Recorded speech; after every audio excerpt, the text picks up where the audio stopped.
How's everyone doing? Any frowns on your faces? There's some frowns. Smile. Okay. So, there's so many people here. In case you've come to the wrong course, this is the class on tenets. It's a philosophical subject. It's like chewing dry bones. So if you thought this was something else, I was just teasing. I think you all know where you are. So as we often do, almost all of us, we're going to begin with some meditation to calm our mind, because this is a Buddhist course, not just in theory, but also in practice. So relax your body, sit upright.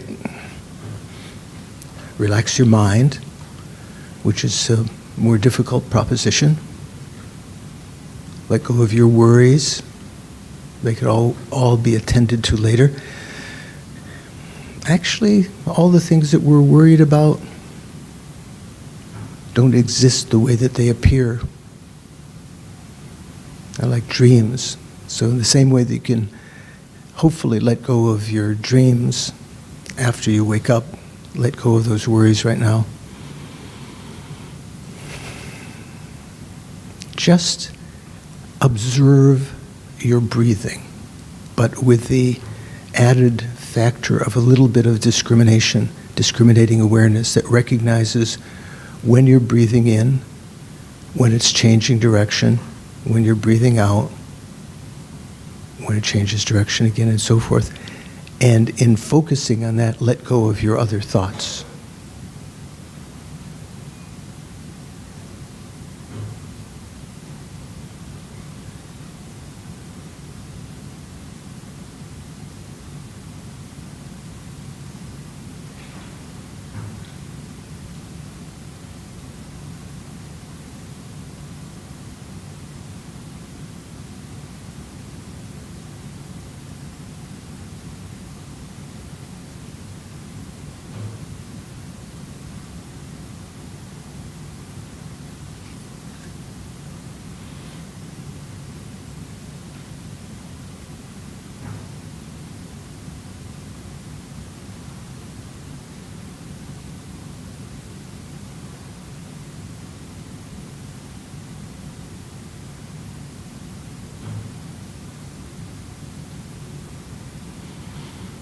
When you're first beginning, if you notice your mind completely going off onto other thoughts, remind yourself to bring it back to the breathing.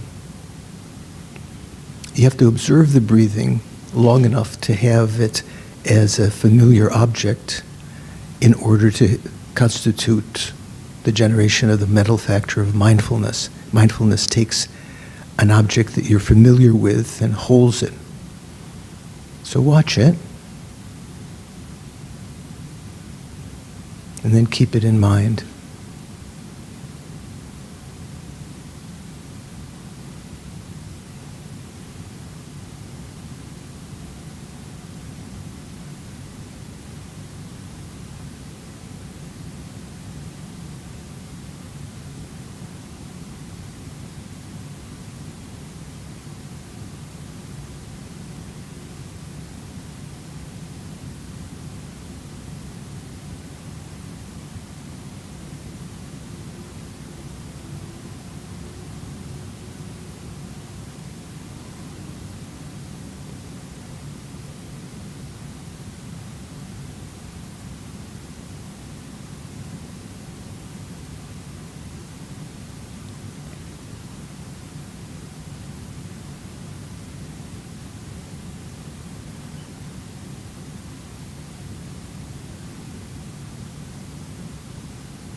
See if you can notice a difference between the turning point of the inhalation, just when you've breathed in and you're about to breathe out, and the turning point at the end of the exhalation when you're just about to breathe in.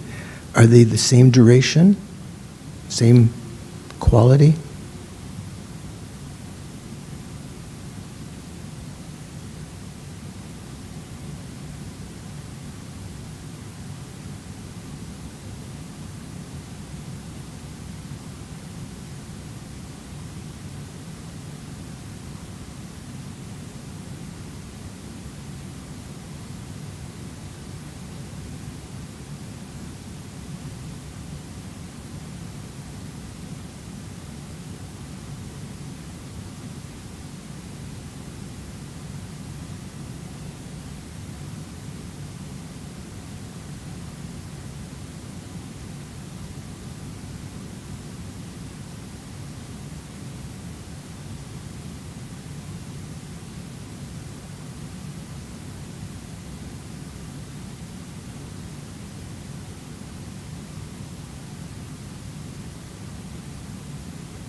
with the mind a little bit calmed, follow one breath, inhalation, as though it were going up to the crown of your head, down to your throat, as you breathe in, down to your heart. Just leave your attention there and let go of your attention to the breathing. Instead, turn away from the outer objects to the inner mind, the mental consciousness, and watch it.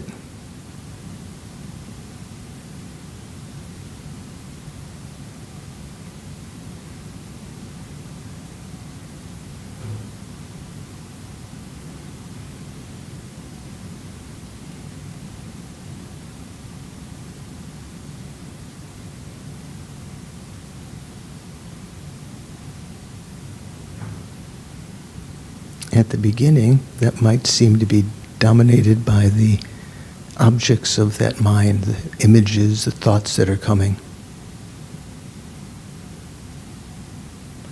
But turn your attention away from the thoughts, defocus on the thoughts, and try to perceive the nature of the mind that is perceiving them, the clear and knowing entity.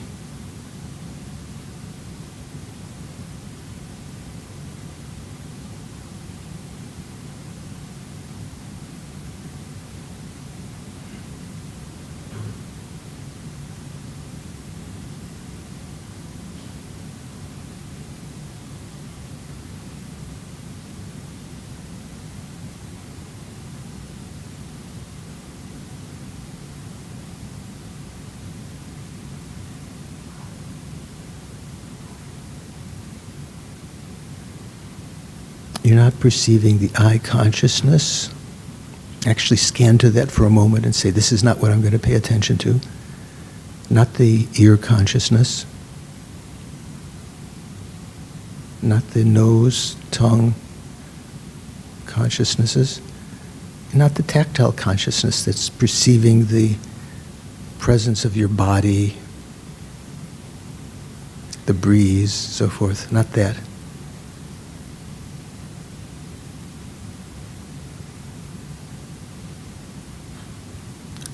The mental consciousness within which you think, plan, remember.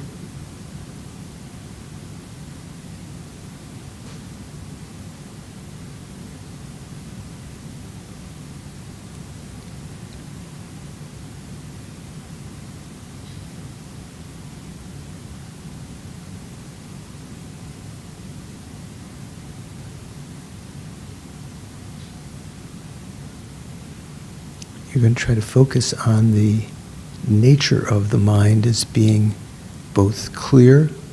That's the main thing you're trying to notice. It's clarity in the sense of being immaterial, reflective, illuminating, non-obstructive. Thoughts can come and go within it, like a vast space.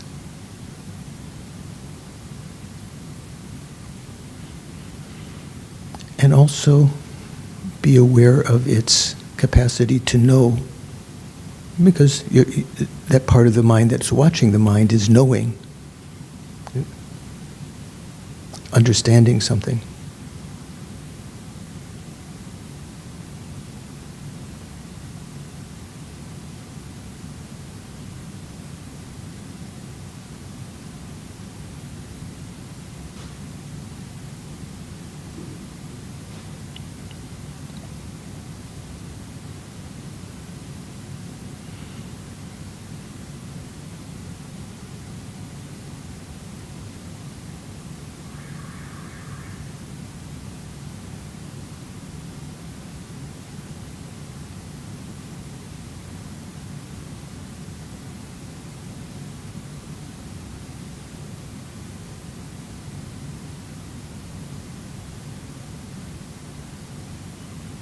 Like watching the sky, temporarily clouded perhaps, but those clouds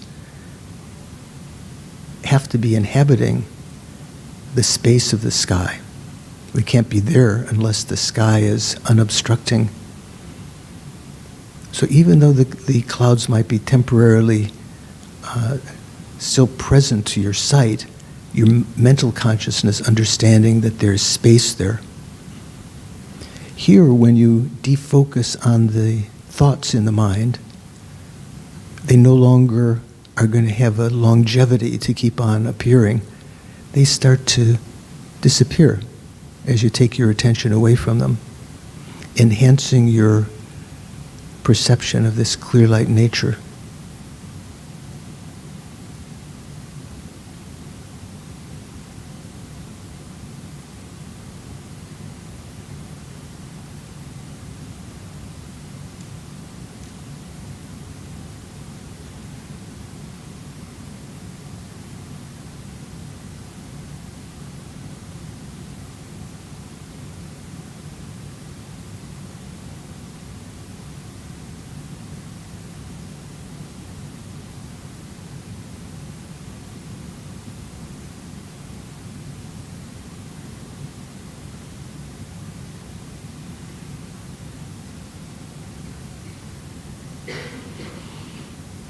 As our senses are not fully withdrawn, as our sense consciousnesses are still functioning in this beginning stage of concentration, you may be distracted by sight, something that your eyes are seeing out of the bottom, if your eyes are partially open or your ears are hearing, but particularly what your body is sensing, the seeming irrefutable existence of the body. That's appearing to your mental consciousness as a thought.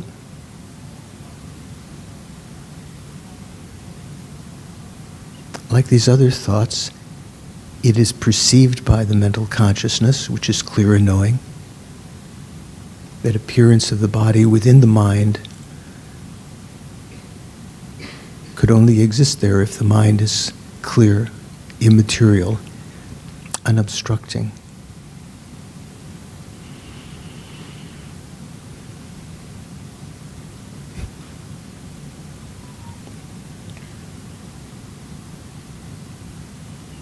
Defocus on the appearance of your body and refocus on the consciousness that's knowing that particular thing, the body. Let the body disappear.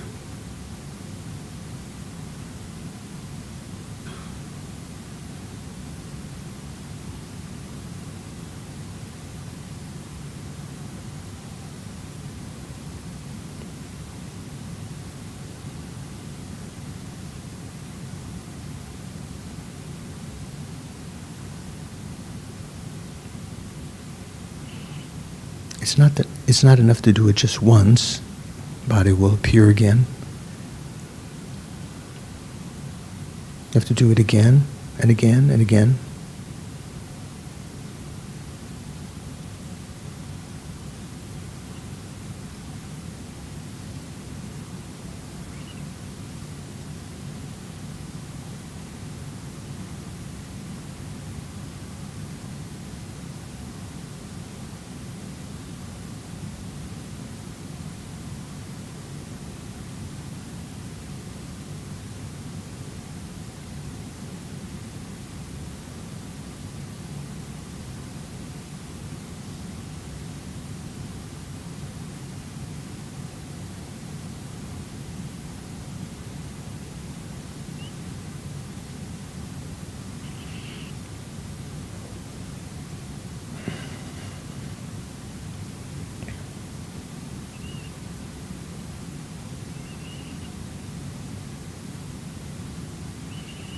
If you're successful in letting go of the body, also notice that there may still be a perception of yourself as an observer.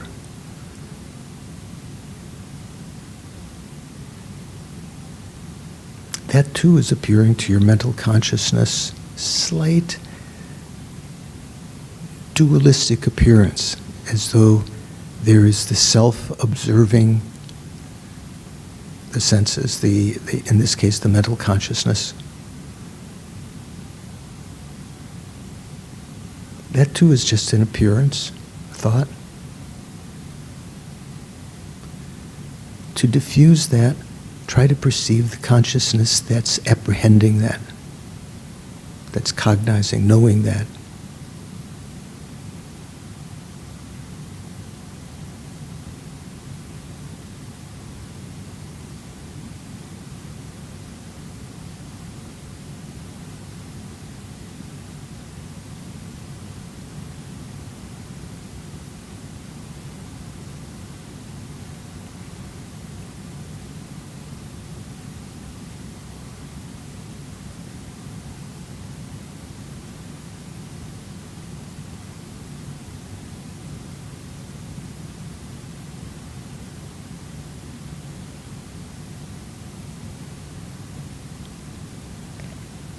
Then go even further. Recognize that the image that you're building up through these experiences is a mental image of the consciousness, of the mental consciousness, which is just an approximation of it. And say to yourself, this too is just an appearance to my consciousness. And as though trying to perceive the actual consciousness itself, not just an image of it, let go of that mental image of the mind and try to perceive the consciousness that is perceiving it.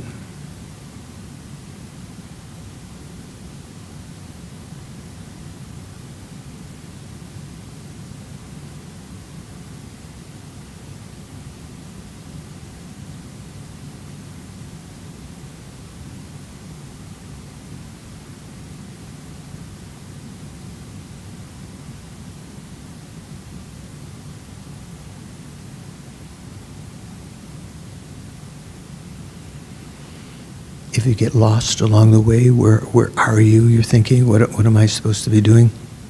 Notice that whatever is appearing to your mental consciousness are like clouds or birds in the sky, like fish in the ocean. And re-enter your apprehension of the consciousness itself, the subjective mind, rather the objective thoughts. First, by noticing the space between the thoughts, using logic to recall that even where the thoughts are present, there has to be consciousness.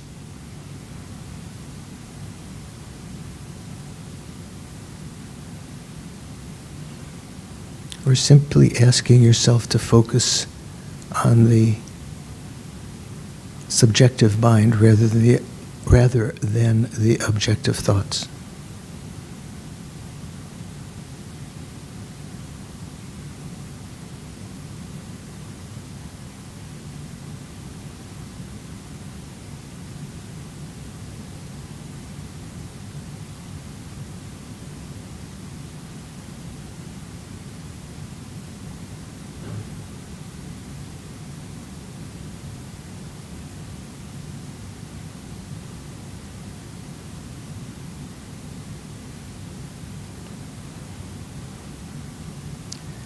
Again and again, let go of the content of the mind other than being clear and knowing.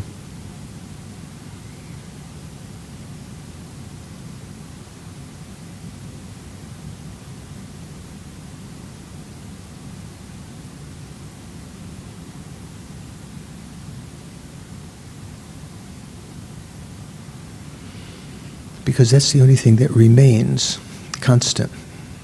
There's a continuity of that clarity and knowing, whereas the thoughts come and go. They might have some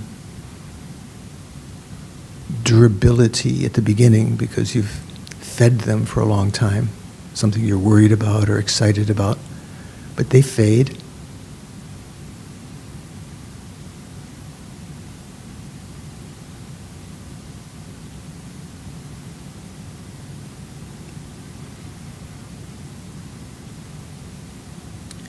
example is given by some of the great meditators in India. Like a ship at sea might send out birds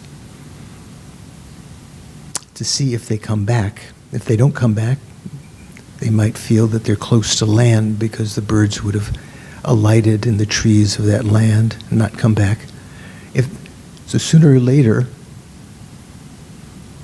whatever your mind is engaged in, thoughts that might appear to it, sooner or later you come back to that calm, clear state, no longer involving yourself in the thoughts.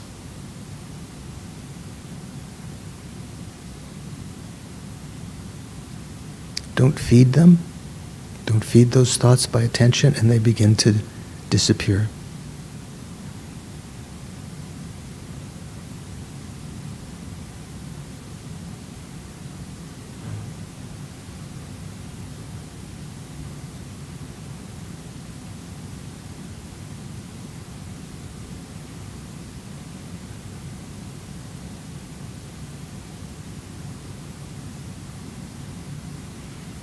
In one sense, even though you're putting strong attention on this, it's very relaxing because you're reminding yourself to just let go.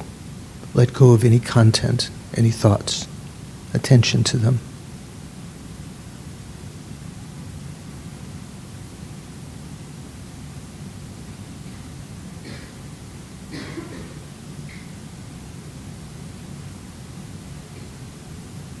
What you're left with at the end is an apprehension of this clear light nature of the mind, clear and knowing. This is our precious treasure. We always have in every life, but are oblivious to it. We ignore it. Because we're so caught up in the objective thoughts and the outer objects of our senses. This clear light nature is our potential to become enlightened. We can get rid of all the faults within it. None of the faults are embedded in that so that they can't be removed. They're all adventitious, simply arising because of causes and conditions.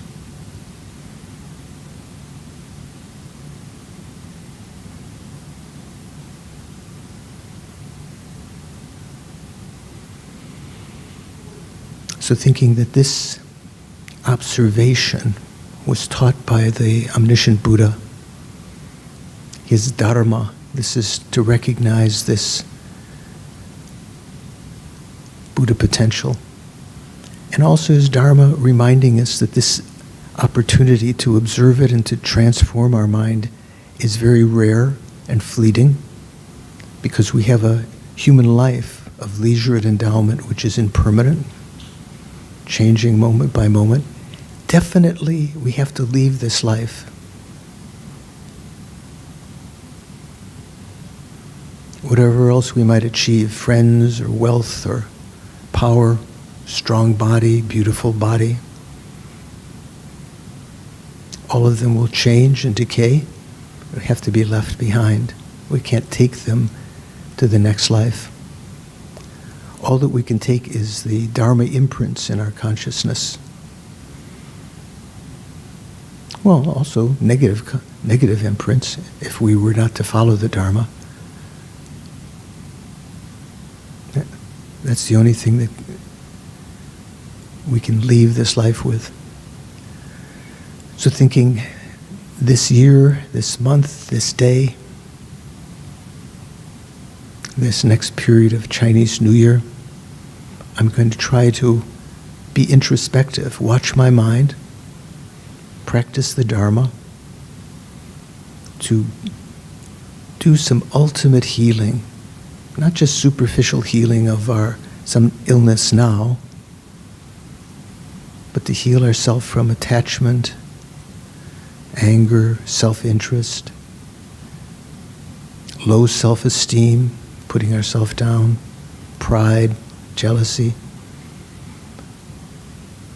leaving imprints of our work on that so that in future lifetimes we will start off somewhere along the path. I'm going to participate this morning in order to reach a goal of healing so that I no longer harm others, and then to go beyond that to heal ourselves in positive ways, to develop up positive potential, positive qualities of love and compassion, concern for others, and ultimately wisdom that puts everything in perspective. I'm going to listen to the teachings, participate in order to become enlightened, to become Buddha for the sake of all living beings.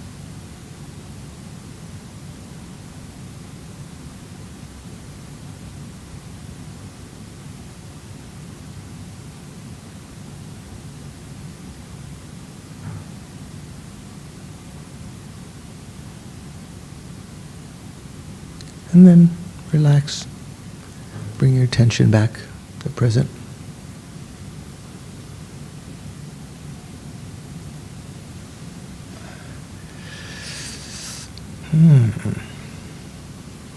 How was your meditation? Okay? Up and down? Sometime, so what, that means sometime you had concentration, sometime not? Okay, it's good observation. So, what's a good example? I don't know. What is a big sport here? Golf? Do people golf? Maybe guys do. Do you golf? No. Tennis? Squash? Okay, squash. So, you may practice for some time and get your swing, but then in the actual game, you may forget that and be, doing something awkward. So it takes some continuity, some repetition to get familiar with letting go of the thoughts. In worldly pursuits, we don't mind, doing things again and again. Here, sometimes we get frustrated because in meditation we may feel it's more elusive, but it's the experience of those who have meditated that indeed you can train the mind like this. So not to be discouraged if the mind goes up and down. Is it a little bit better than when we first started meditating? Seems like it, right? Yeah, I hope so. So not to be discouraged about that. Anyone else? How is your meditation? This gentleman. Yeah.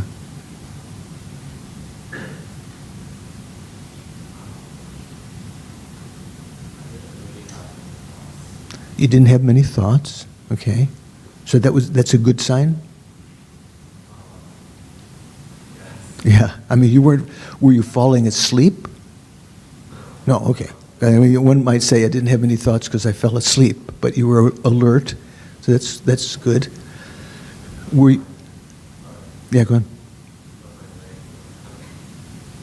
Yeah.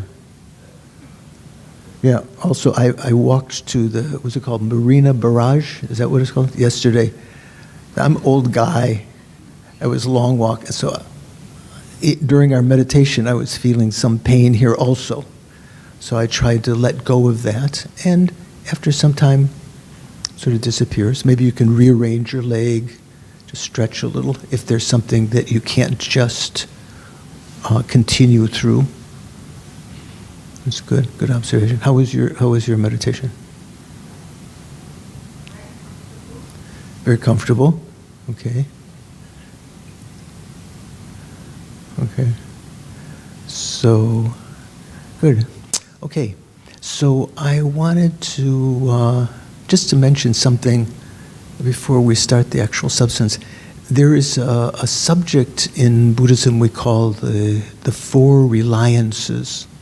Have you heard of that before? Four reliances? What are the four reliances? Yeah.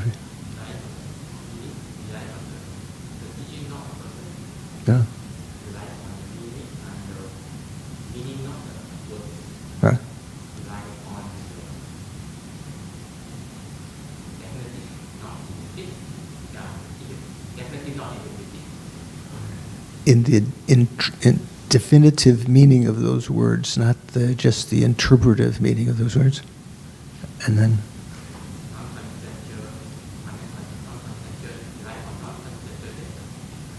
right? Did you hear what he said? To rely finally on a non-conceptual, not just a conceptual understanding of that. Yeah. So nowadays there's so many things that are trying to get our attention as to propounding some kind of spiritual path. Sometimes you can tell pretty much they're aimed at trying to sell you something, like some internet course or something like that. And so you have to be able to, first of all, differentiate between your attraction to the person. The person might seem very charismatic. Do you know that word, charismatic? Charisma? Charisma is something almost as though it's some karma that person had generated in the past that collectively we feel in their presence, like someone, and also manifesting maybe in their attractiveness or their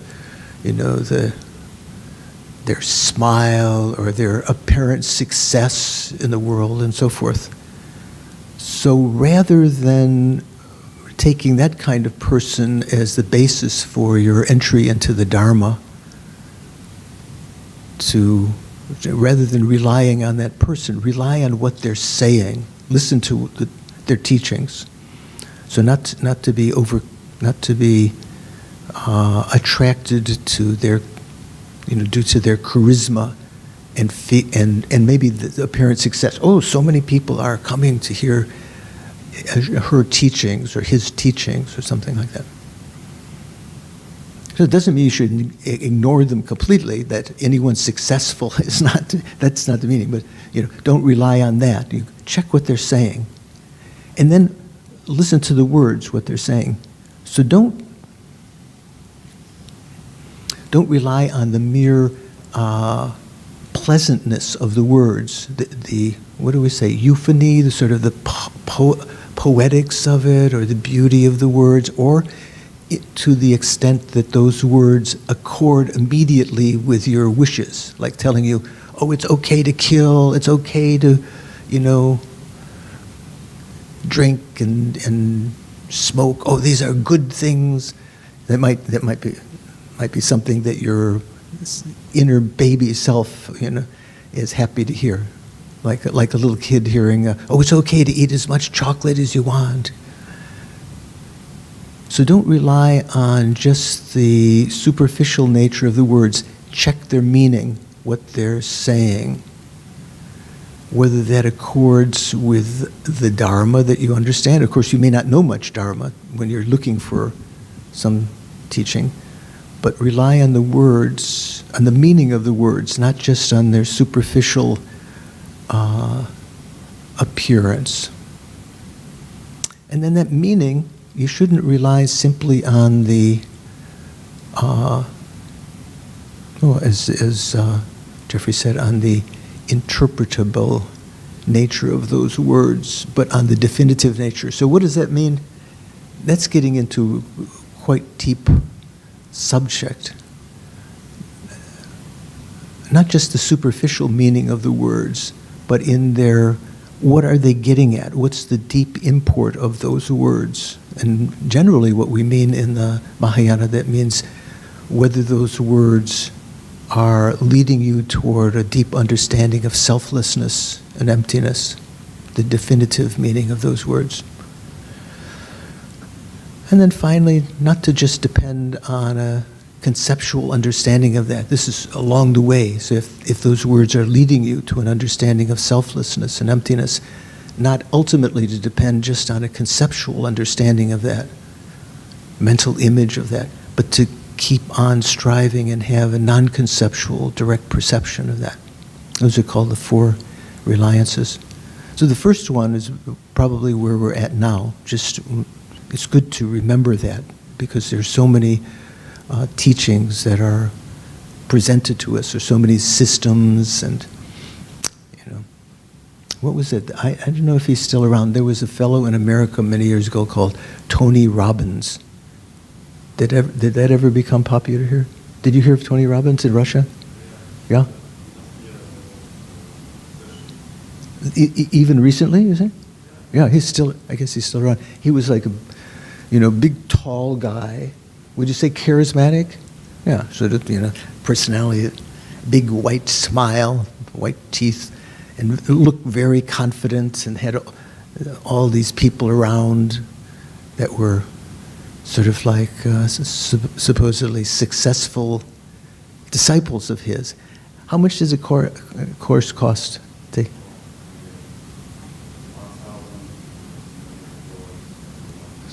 So that's a million rubles, right? No, I'm just joking. Rubles still good. So sometimes charging a lot of money and so forth. So you have to listen to what they're saying and listen to the words and analyze those words as to the meaning, whether they really have a lot of substance and so forth. So that's what I'm getting at.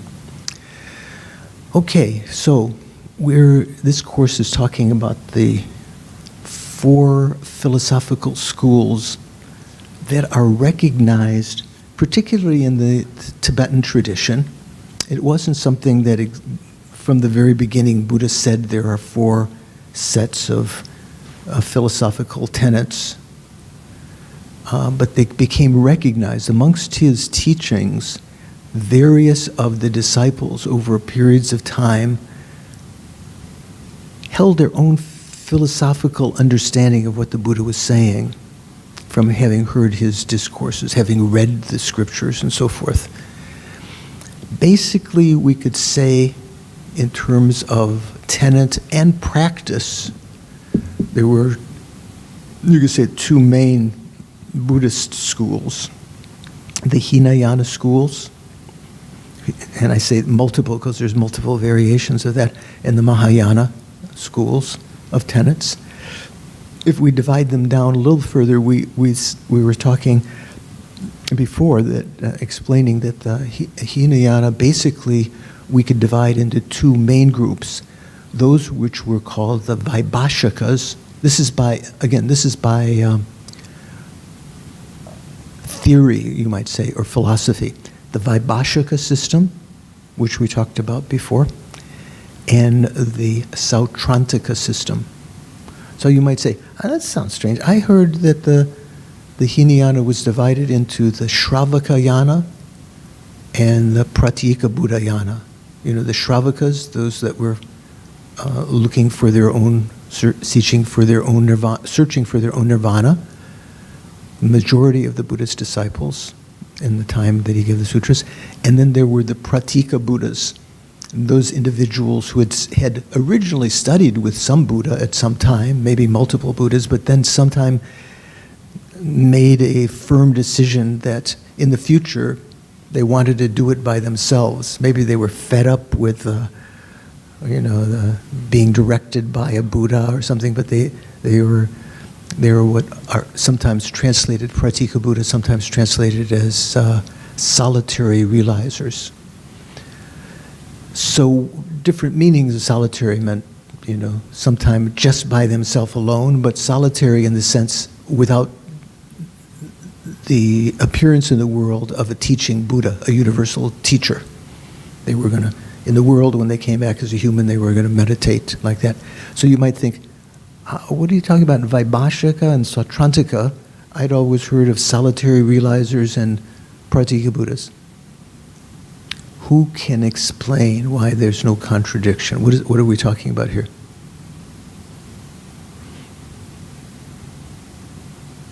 Where's my friend? That's the fellow there he is. I can just see you back there. Don't hide. Yeah. So, did you hear the question?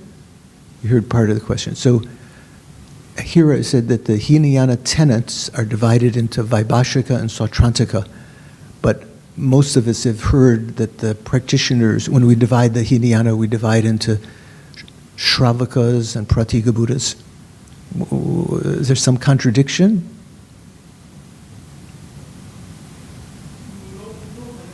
Good.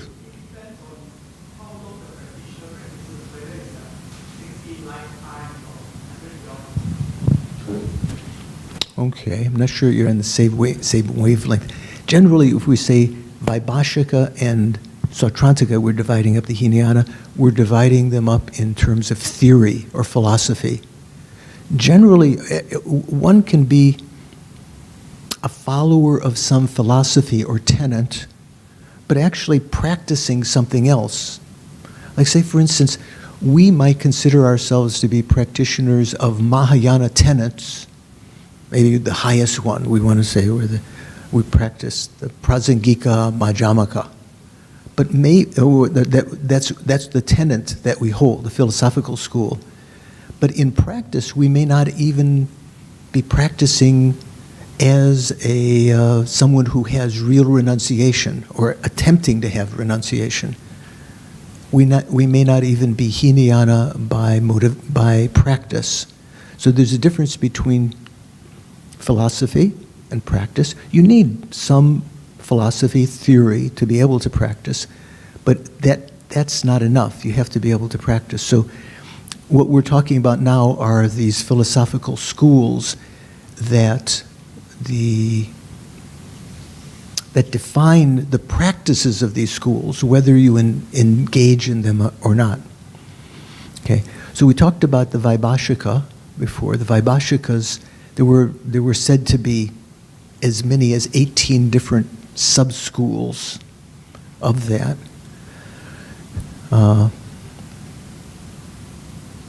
One of the prevalent ones, in fact, the present-day Theravada was one of those 18 sub-schools of the Vaibhashika system, generally. There was another school of the Hinayana that was a slightly more sophisticated view, at least from this survey of the various philosophical schools, that's called the Sautrantika. You know the word sutra, right? S-U-T-R-A, or in Pali, S-U-T-T-A, right? Sutta, sutra. So this word sau, S-A-U, Sautrantika, comes from the word sutra, and it refers to one of the etymologies is that it refers to the fact that this philosophical school basically based its tenets on the sutras. Not that the Vaibhashikas didn't. Vaibhashikas did mainly rely on a text called the Mahavibhasha, this great detailed exposition, kind of like a huge text. I think it still exists in Chinese. I mean, the translation exists in Chinese. Did any of you ever encounter that? I'm not sure what it would be called in Chinese. I don't know if it was ever translated into Tibetan. But the Sautrantikas mainly depended on the sutras, and also there's another way of calling them Sautrantikas in that, or those that are related with the sutras, because the Vaibhashikas believed that there were the 7 texts of the Abhidharma Pitaka. Do you remember this? There are 3 baskets, or Pitaka. What were they? The Vinaya Pitaka. What was the second one? Sutra Pitaka and the Abhidharma Pitaka. That meant, in a sense, all of the Buddha's teachings, if you were to think of them as material, could be deposited into one of these 3 baskets. Like if you're collecting leaves, say, put all the green leaves in this basket, all the yellow leaves in this basket, all the red leaves in this basket. Can you imagine that? Just, you're collecting. Do leaves fall from the trees here? I'm not sure. Maybe you don't know what I'm talking about. In America, in autumn, the leaves fall from the trees. Do they fall from the trees here, or is it? Yes or no? All year long they fall. All year round, okay. Do you have to rake them up sometime, collect them? Maybe burn them. So you can imagine. So as though the Buddha's teachings were somehow material, all of these teachings about discipline, or let's say the first of the 3 higher trainings. We talked about the higher training of morality or ethics yesterday. All of those teachings collected were considered to be the Vinaya Pitaka. The Vinaya is a Sanskrit word that means discipline. And it doesn't mean, when you practice discipline, it doesn't mean that like you're the school teacher looking at the class to discipline the class. That's not what's, it's not like when you practice discipline, it doesn't mean you're disciplining others. Who are you disciplining? Yourself, your own mind, right? Your own bad habits and so forth. It has nothing to do with it, like strict teacher frowning at the class or something like that.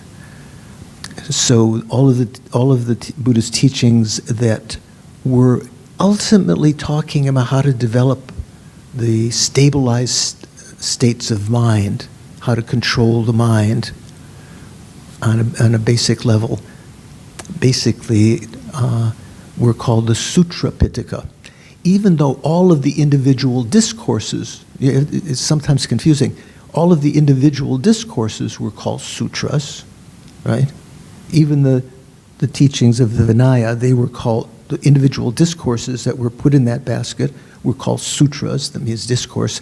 The Sutra Pitaka were basically those sutras that had to do with concentration, the second of the three higher trainings. And the Abhidharma Pitaka were from all the Buddhist teachings, those that emphasized higher wisdom, ultimate truth, so to speak, were put in this basket, the Abhidharma Pitaka. So the Abhidharma Pitaka, according to what the texts that existed at the time when these philosophical schools began, sometime after the Buddha's death, sometimes hundreds of years later as the schools evolved, these 18 different Vaibhashika schools, the texts that they had for the Abhidharma Pitaka were seemingly, they had authors that were of the various disciples of the Buddha who were supposedly arhats. They weren't, their Abhidharma Pitaka weren't regular kind of sutras. They were texts that were supposedly composed by arhats having heard the teachings of the Buddha. And so all of those there were 7 main texts in the Abhidharma Pitaka. Even today you can find them enshrined in our translations into Chinese and Tibetan. So of those texts, the Abhidharma, the Vaibhashikas accepted them as all the authentic meaning of the Buddha, even though the text didn't say, that it was a discourse by the Buddha. It was teachings by the arhats, supposedly, who had heard the teachings of the Buddha and were explaining his teachings about Abhidharma. They had extracted. So they accepted that as the word of Buddha. The Sautrantikas said that these 7 texts were not authentic, that you should draw the Abhidharma from the rest of the sutras, from the Sutra Pitaka and the Vinaya Pitaka, that these 7 texts, not only were they not spoken by the Buddha, if you look at those texts, there were many errors in them, so the people who wrote them probably were not even arhats, even though they were attributed to Shariputra and others who were known to be arhats. Okay, so various reasons why the Sautrantika a little more discerning than the Vaibhashika. So the Sautrantika itself had different sub-schools, 2 main, rather than the 18 of the Vaibhashika. The Sautrantika had 2 main divisions. Those that were what are called followers of scripture, and those who were followers of reasoning. What does that mean? Have you heard that before? I noticed you're nodding your head. So who were the followers of Scripture, the Sautrantika followers of Scriptures? What Scriptures did they follow? Oh, okay. You have to be careful if you nod your head. I mean, yeah. Do you remember? What Scripture mainly were they relying on? Amitabha? Was it? What was she saying? Amitabha? This is the name of this center, right? Amitabha Buddhist Center? No. You're looking for some hint for some. Okay, so I'll help. So I think the followers of Scripture, mainly, if you talk about Scripture, they were mainly following Vasubandhu's Abhidharma Kosha. And you may say, well, where did that come from? Abhidharma Kosha, do you remember we said Vasubandhu, one of the two brothers, he and Asanga were brothers, had the same mother, different fathers. Vasubandhu originally was a practitioner of the Hinayana and scoffed at his brother's Asanga's practice of the Mahayana and criticized it. Later, when he changed, he heard the teachings when Asanga was reciting them during one time when he would recite all of the Mahayana scriptures. And he realized that this was good words, the true meaning and so forth, and he regretted his previous criticism of the Mahayana, and in order to purify that, he composed this text called the Abhidharma Kosha. It's said that if you memorize Abhidharma Kosha, it's one of the powerful ways to purify a negative karma of abandoning the Dharma, because that's what he was doing when he was criticizing the Mahayana. Even today, people revere that. So what was the Abhidharma Kosha? It was talking about the Vaibhashika system, but from the point of view of the Sautrantika, as though a Sautrantika teacher were teaching you the Vaibhashika system, and in certain places it wasn't always apparent, but in certain places when the Vaibhashika position was in radical opposition to the Sautrantika position, the sentence would have some ending into, I don't know what it is in Sanskrit, but at the end of the sentence it would have the syllable L-O, lo, la, naro, lo. Generally a sentence would, like say if the last letter of the sentence in Tibetan ended with a syllable M, ma, let's say this is Tibetan syllable ma, after that you would have, to show it was the end of the sentence or end of a paragraph, you'd write a similar letter with an O above it, mo. But without doubling the last syllable, without being similar to the last letter, you would write lo. The implication was, so they say. Sort of like, yeah, right. How would we do that in English? I think I talked about this before. We might put some sarcasm in our voice, they say that there are arhats that fall from the state of arhatship. Yeah, right. I mean, you might state, or you might be very subtle. There was just this subtle thing. So the Sautrantikas who are followers of Scripture mainly are followers of Abhidharma Kosha, Vasubandhu's text. So again, that's talking about the Vaibhashikas, but it's pointing out, indicating the difference between the Vaibhashika and the Sautrantika with these various subtle implications, right? The followers of reasoning, do you know who the followers of reasoning, what did they follow? They followed mainly these two great logicians, Dignaga and Dharmakirti. Who was first? Okay, you heard. Dignaga was the teacher. Dharmakirti came later. Which one of them? One of them was a direct disciple of Vasubandhu. Do you know? Dignaga himself. In fact, I can't remember how it came about. They said, maybe later scholars said that there were several of Vasubandhu's disciples who excelled him in various subjects. And Dignaga was said to excel Vasubandhu in logic.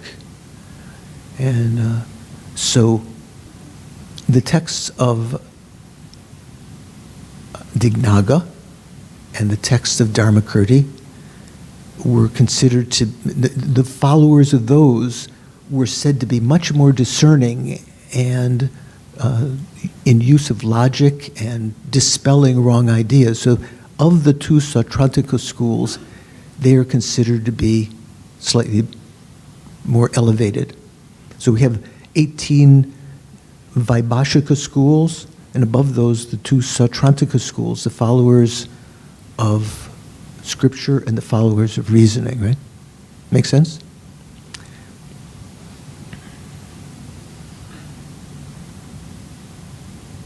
In case you have chance, I'm reading from, using as a basis here, the Jeffrey Hopkins exposition, very brief exposition, because we just have a few weeks to do all this, in his book, Meditation on Emptiness.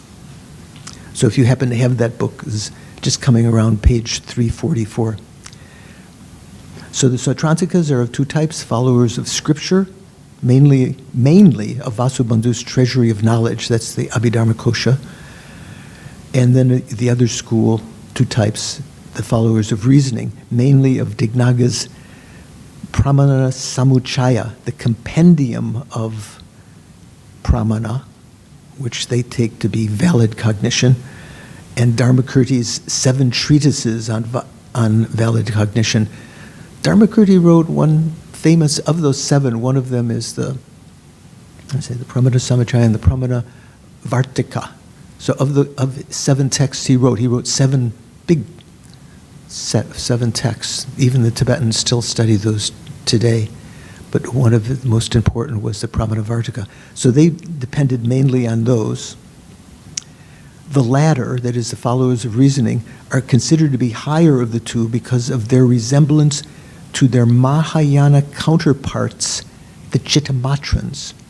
Oh, so that's interesting. So Dignaga and Dharmakirti wrote these logic texts mainly from the point of view of Sautrantika, Hinayana tenets. But later, both of them are renowned to have written texts in the Mahayana. And of the Mahayana schools, they mainly were talking about the Chittamatra school. So implicit in their teachings was, in the same way that Vasubandhu's text was talking about the Vaibhashikas, but implicitly you could understand, especially from his auto-commentary, you could understand it was talking about it from the Sautrantika point of view.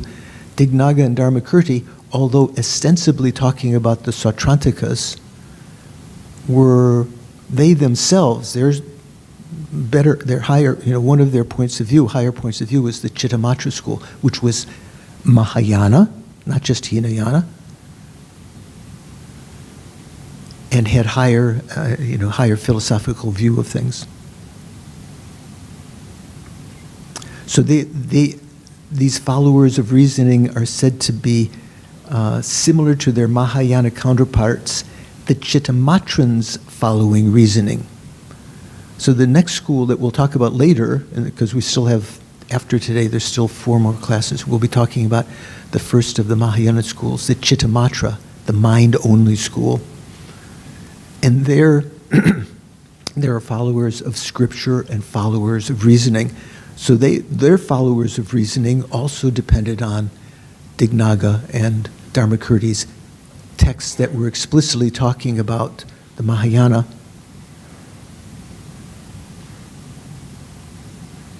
Also, the Sautrantikas following reasoning are called so because of their resemblance and because of their assertions on the processes of reasoning being more developed,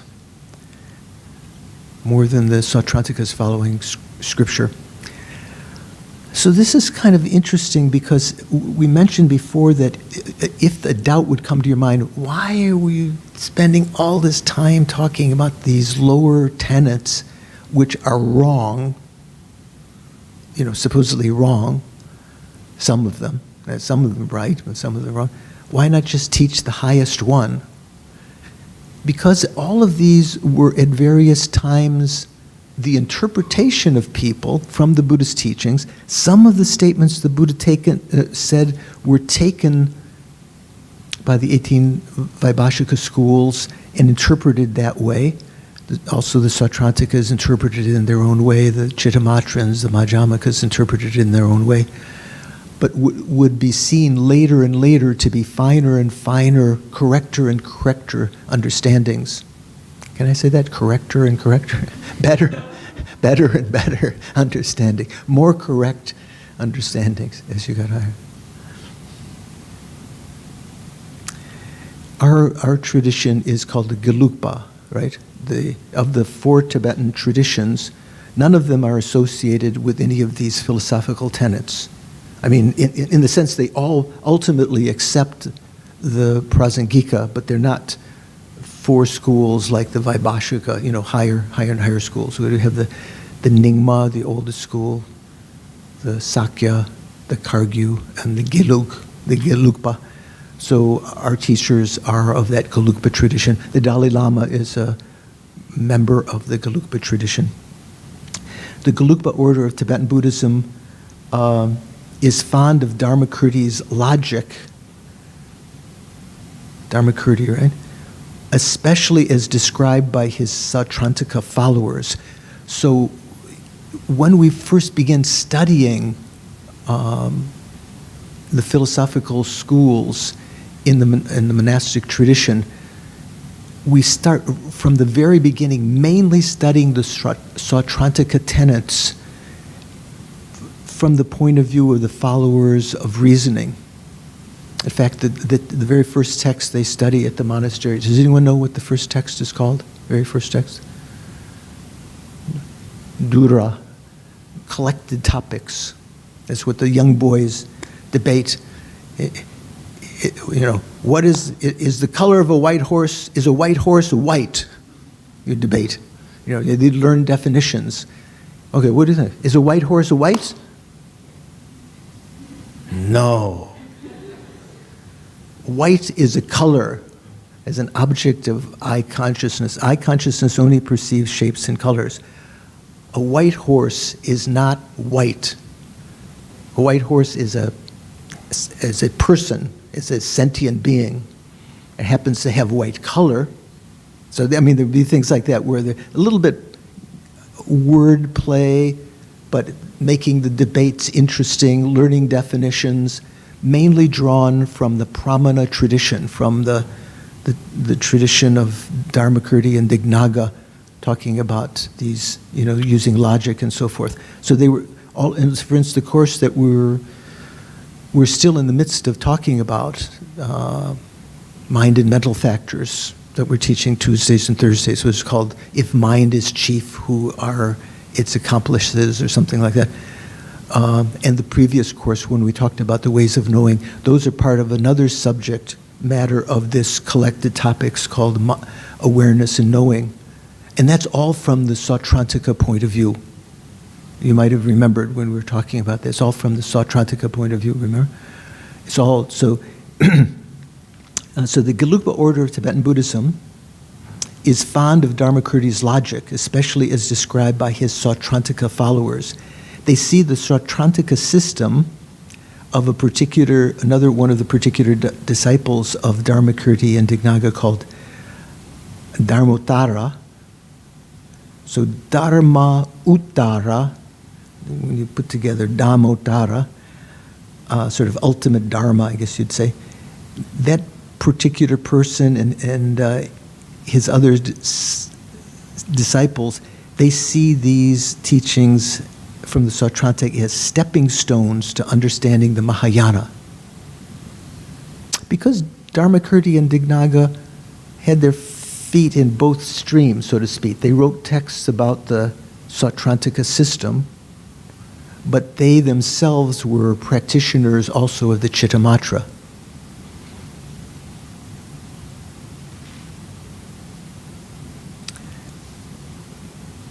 So that Jeffrey pointed out that this liking for those Hinayana tenets, the Sautrantika tenets by the Gelugpas and others, the Nyingma, Sakya, and so forth, that can show you that there was no, you might think that the Hinayana was something inferior and despised. They only practiced only studied the Mahayana. That's not the case. They studied all of these as like steps on the staircase that can get you up to the highest philosophical view. Whereas I don't think in the Theravada countries that they study the Mahayana generally.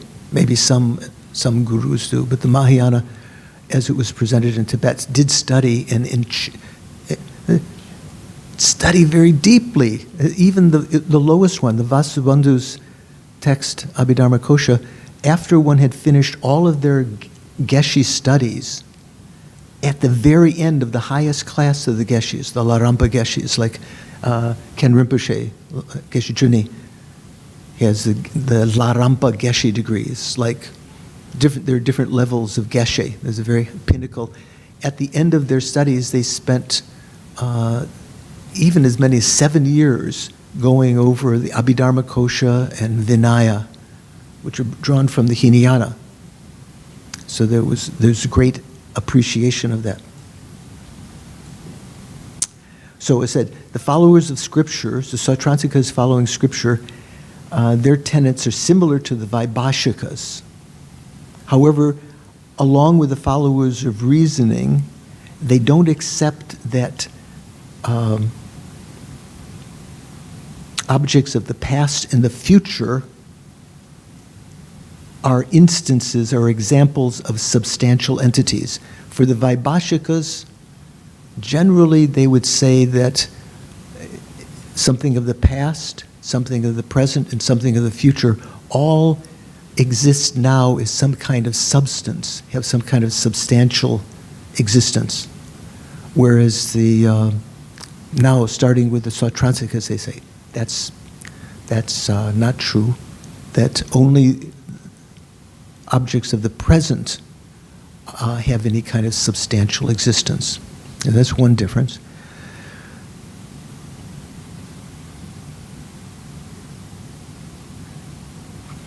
The Sautrantikas also differ from the Vaibhashikas in not accepting that there are any arhats that fall from that state. Not all the Vaibhashikas accepted that, but that in general, remember we talked about the Vaibhashikas said that there were 6 kinds of arhats of various qualities. Generally, the other tenets, when they talk about the arhats, they don't talk about some arhats being better than others. You know, you could talk about their past, but when they reach that state, the state of arhat is one that has ceased all of the delusions and has wisdom that counteracts self-grasping and so forth. But the Vaibhashikas believe that there were 6 kind of arhats in terms of their quality, 5 of which might fall from their realization. And we talked before in class how that from the upper tenets, from the Sautrantika point of view, those 5 that fell could not have been arhats, because once you have ceased the delusions from the root, when you have a true cessation, those delusions will never come back again, so you can never fall from the state of arhatship.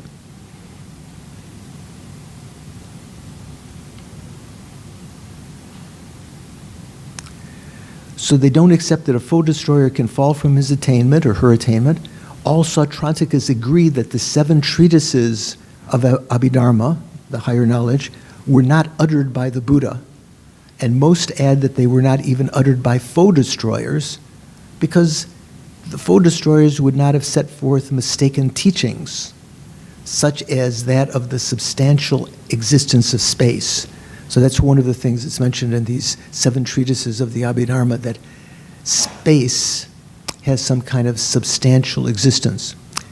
Upper tenets say that space is a mere negation. Again, it's not talking, there are different kinds of space. The word akasha or namaka in Tibetan, we talked about this several times. There is a kind of space called intermediate space, is what we see between objects and when we look at the sky. That's not the real meaning of space. The space which is the mere absence of obstructing contact. Although you might say, oh, I see that here. I see there's no contact. You don't see there's no contact, no obstruction. You infer that, and your mental consciousness can know there's no obstruction here. That kind of space is the one that we use in analogy to emptiness and so forth. And when we talk about the clear light nature of the mind, I said it's unobstructing like space. That kind of space is called uncompounded space. So the Vaibhashikas believe that also has a kind of substance, substantial existence.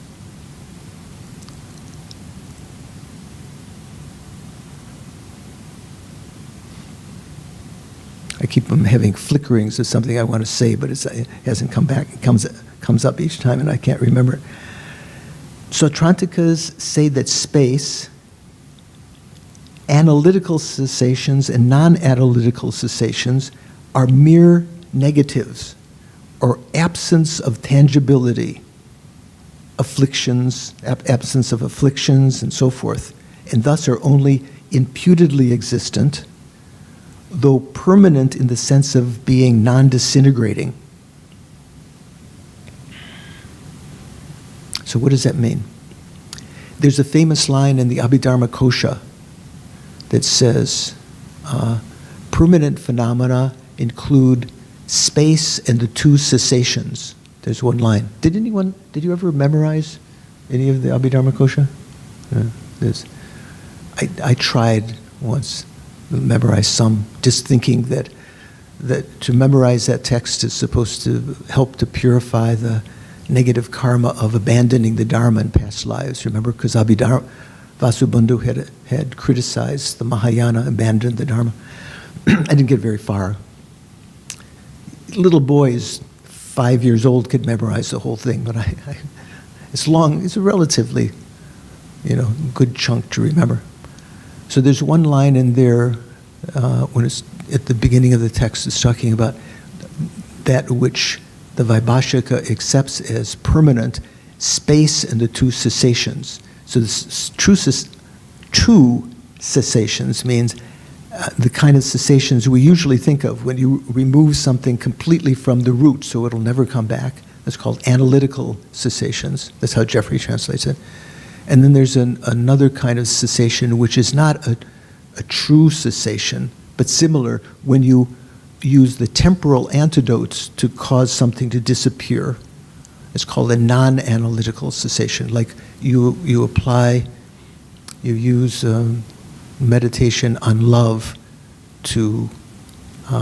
as an antidote to anger, your own anger. And your own anger cannot be present at the same time as love if you're concentrating on love for others, so that anger or hatred is ceased. But that's not called an analytical cessation, because once you forget about the meditation on love, anger can rise again. Okay? It's not ceased from the root.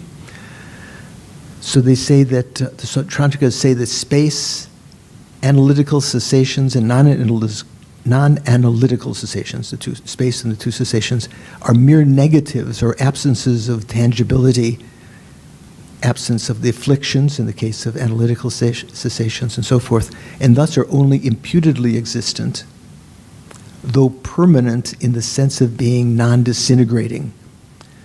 All Sautrantikas also assert that cause and effect cannot be simultaneous. Okay, here's another difference. The Vaibhashikas say that there are cases when a cause can be simultaneous with its effect. What's the general situation of cause and effect? Generally, a cause comes after its effect? Good? No. First you have a cause, like the seed, then you have an effect. So the Sautrantikas the Vaibhashikas even postulate something called simultaneously acting cause.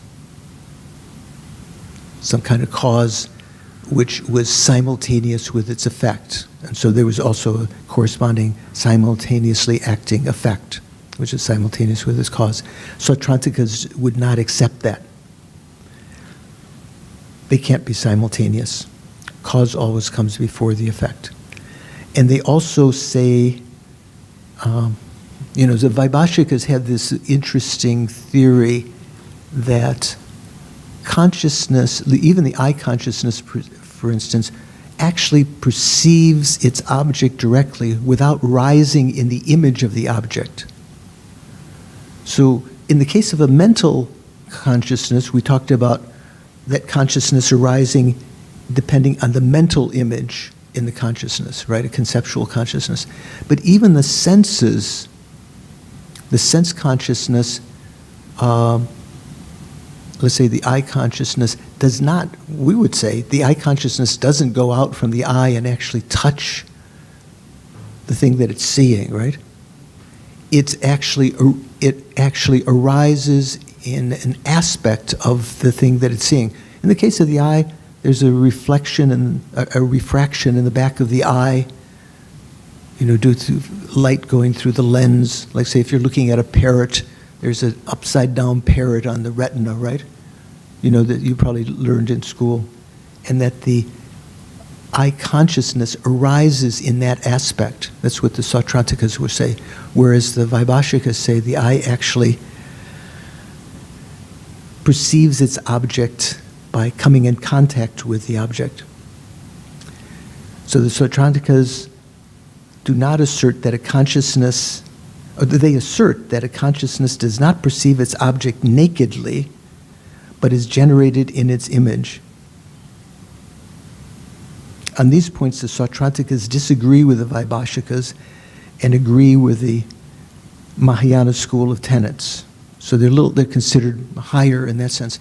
Also, the Sautrantikas postulate, and we studied in our low rig, a particular kind of awareness called an awareness to which an object appears but is not ascertained. What did we call that? What's a colloquial way of calling that? Inattentive perception, right? Inattentive perception, like you're concentrating on the World Cup. Does Singapore ever get to the World Cup? No? Oh, don't laugh. It's not impossible. Might happen. I mean, I think America got to the World Cup at one time. Before they never played. So I said, if you're watching the World Cup and someone is telling you, oh, the meal is ready, but you're so focused on this, all of your mental attention is paying attention to that the sound actually appeared to your ear consciousness. Your ear consciousness actually, in a sense, heard it, but your mental consciousness was not paying sufficient attention, and it remained inattentive. You weren't paying attention to it. Your mental consciousness only has the capacity to attend to various things, like we were talking the other night. It can multitask a little bit. In fact, if you're watching the game and you're not so totally involved in it, you might have heard that. Oh, dinner, huh? Or lunch, snack. So that's another thing. The Sautrantikas believe that. Do the Vaibhashikas believe in that kind of, sorry.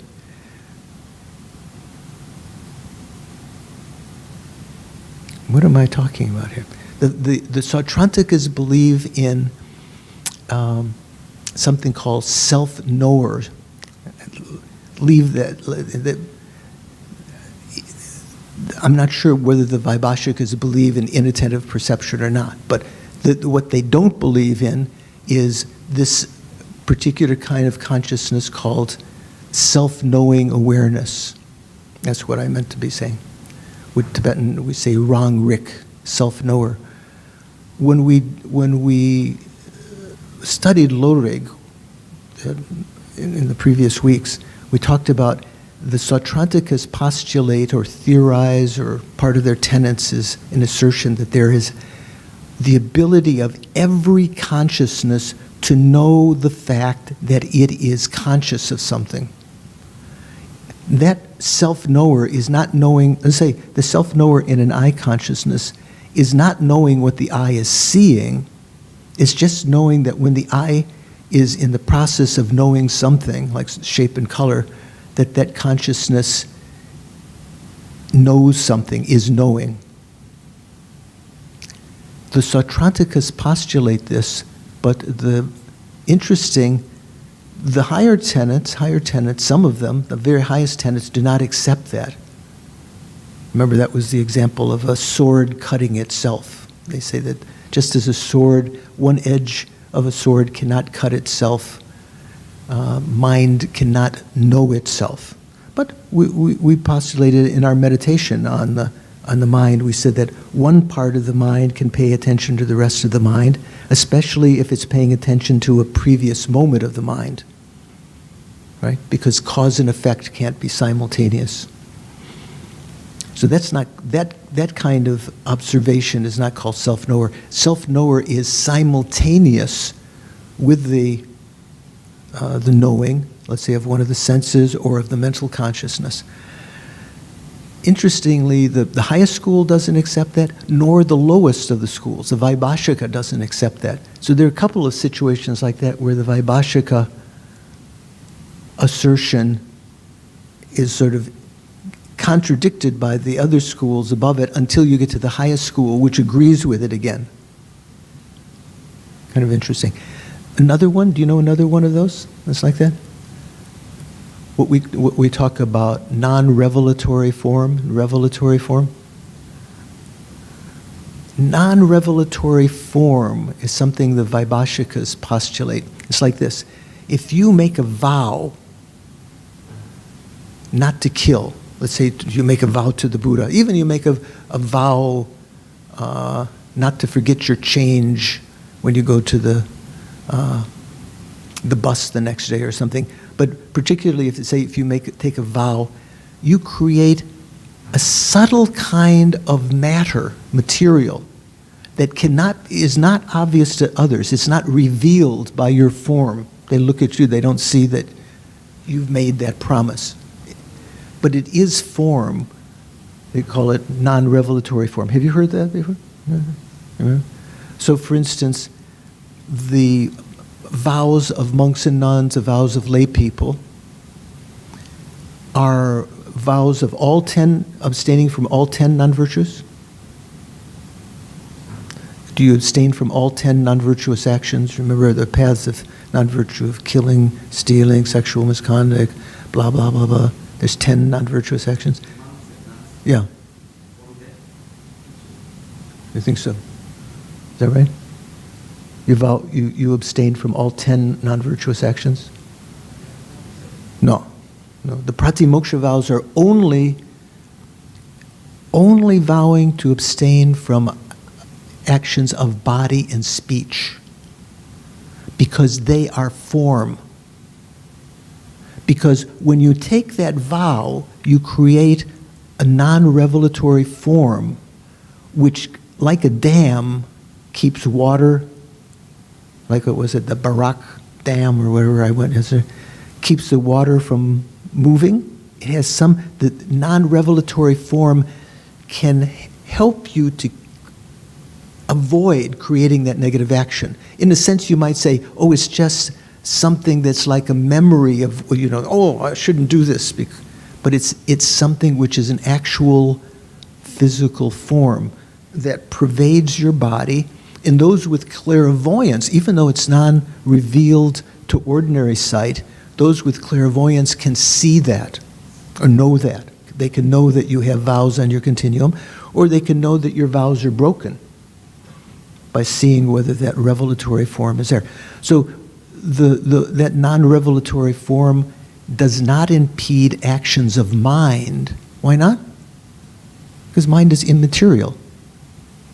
Actions of body are form, physical. Actions of speech are physical.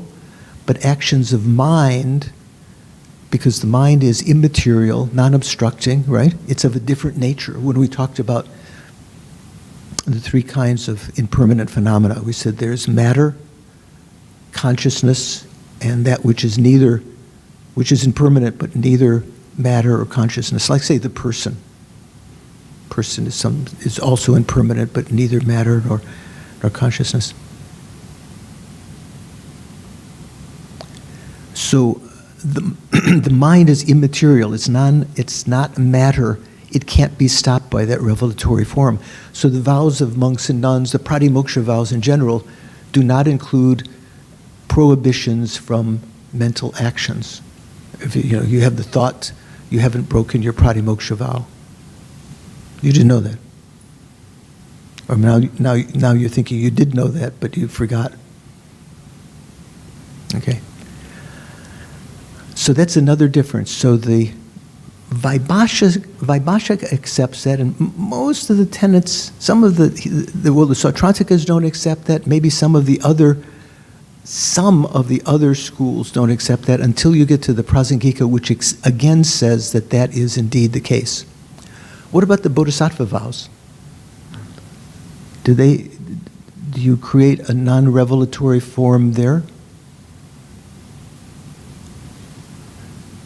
Usually in the text, they don't pose the question that way. They don't say whether the Bodhisattva vow creates a non-revelatory form. They just say that the Bodhisattva vow includes abstaining from actions of mind, like malice and abandoning sentient beings and so forth mentally.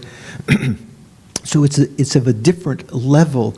If you make that vow, my supposition, I haven't seen this written. My supposition is that you still create a non-revelatory form that will help you in abstaining from those of the Bodhisattva vows that are physical, but it won't help you in abstaining from those of the Bodhisattva vows that are mental actions. And so those have to be abstained from by conscientiousness and mindfulness and so forth, I think.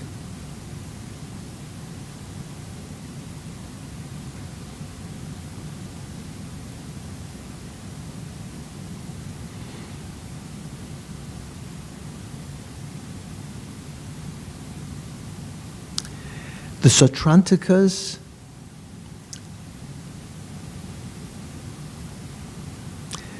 are different, along with the Vaibhashikas, are different from the Mahayana schools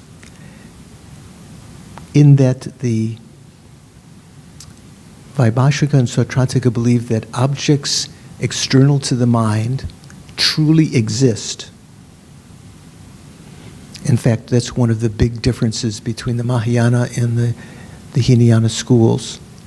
There's a belief that although there is a person, the person is devoid of being permanent, partless, and independent.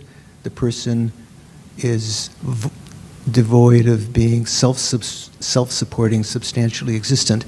But they say the person does exist, truly exists, whereas Mahayana says there is a person that is imputedly existent, but it does not truly exist. That's one of the big differences.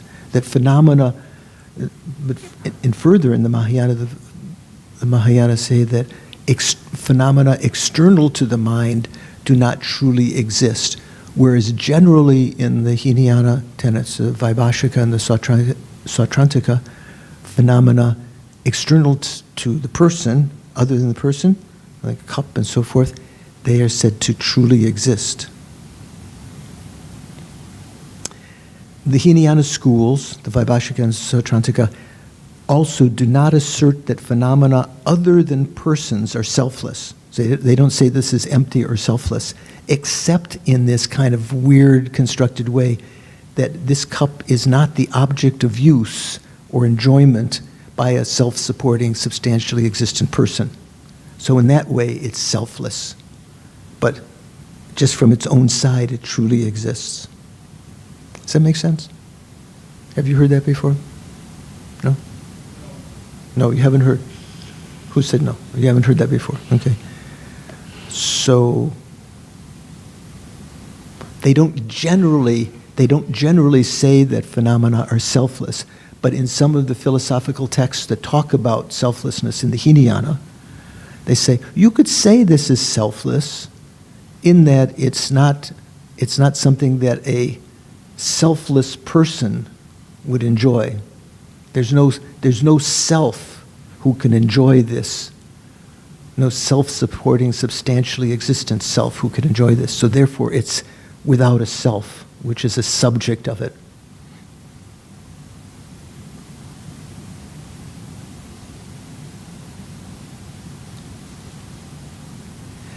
Also, the Hinayana tenets don't accept that both the Vaibhashika and Sautrantika don't accept that there are obstructions to omniscience. Remember, we said that they talk about a kind of obstruction, afflicted obstruction, that the Buddha gets rid of, that allows him to see, or her to see. Well, generally in the Hinayana they would say he, right? Generally in the Hinayana, to achieve arhatship, you have to be a bhikshu. Have you heard that? I'm not sure whether Ajahn Brahm teaches that or not. Generally in the, maybe in some of the tenets they don't, but generally in the general Theravada, that's why if one is practicing, one might actually even change one's gender mentally. It's possible to change one's gender just by mental activity. Nowadays you have to go through some expensive operations, right? Gender, what do they call it? Gender transition. What is it? Gender migration. There are many cases. There's even a vow. There's even an example in the Vinaya that if you break your vows as a bhikshu, you can't take them again.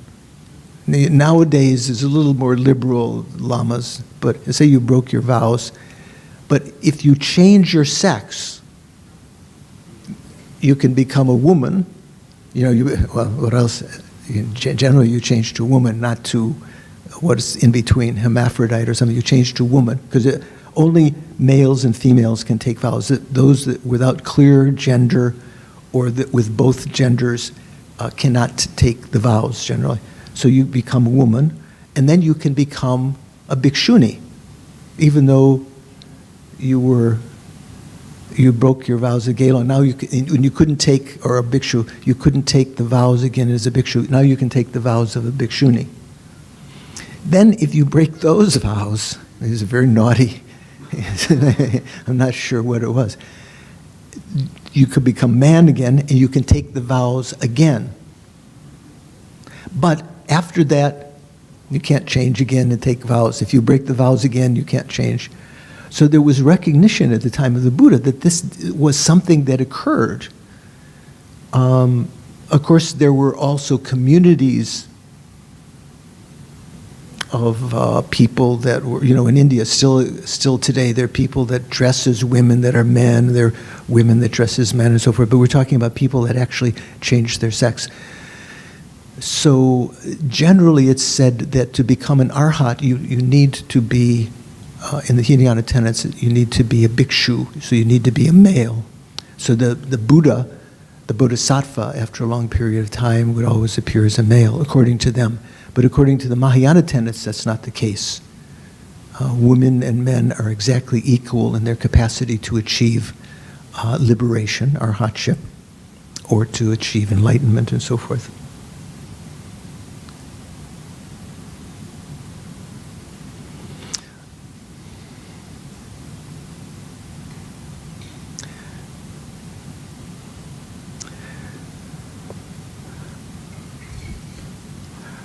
So the Hinayana schools do not accept the existence of the Sambhogakaya, the Buddha's enjoyment body.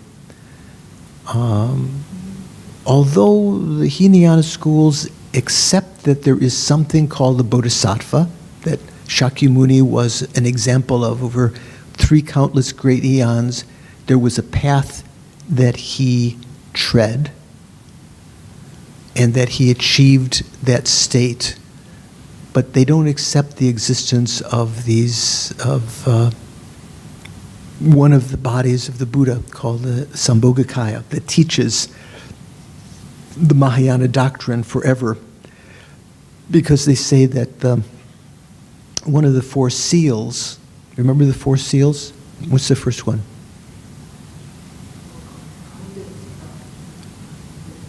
all compounded phenomena are impermanent. So they say Sambhogakaya is compounded, so it must be impermanent. So how could it last forever? How about that? Isn't it a good reason, right? How could it last forever if it's compounded? So there's a difference here. The same words in Sanskrit, generally we translate as takpa in Tibetan, means permanent. That can also mean eternal. Like when the Vedas, they said the sound of the Vedas was eternal. Do you remember we talked about this? You weren't here yesterday. We were talking about this. The Vedas, the Indian, there are various what we might call Hindu schools that all arose in dependence on the acceptance of these ancient scriptures called the Vedas, which were talking about truth. You know, what was ultimately true and so forth. And it was one of the propositions, one of their tenets was that the words of the Vedas, this truth was enshrined in words which were eternal. The same word also means impermanent. So from a Buddhist perspective, there's a difference between being impermanent and eternal. Like say, for instance, our mind streams have existed since beginningless time until now. Not our gross mind stream, this one right now, but our subtle mind, sort of in any one life, when our mind enters into a fertilized egg, let's say, if it's going to be born from an egg or from the womb, enters into the fertilized sperm and ovum of a mother, let's say, then at that point, that subtlemost mind expands into a gross mind, that like we recognize this lifetime. What we're experiencing right now is just a gross consciousness. At night, that gross consciousness absorbs, subtler levels of consciousness arise. At the time of death, also, all of the gross consciousness of that life absorbs, and something subtle continues on that doesn't remember being, who you are now. Doesn't remember being Jeffrey or Sui Kim or George or anything. That subtlemost mind has existed since beginningless time into now and will exist all the way through Buddhahood into the infinite future. So that's something that's eternal, but it's changing moment by moment. Every moment of the mind arises from a previous moment of mind. So this example is something which is eternal and impermanent. How about something which is impermanent but not eternal? That's pretty easy.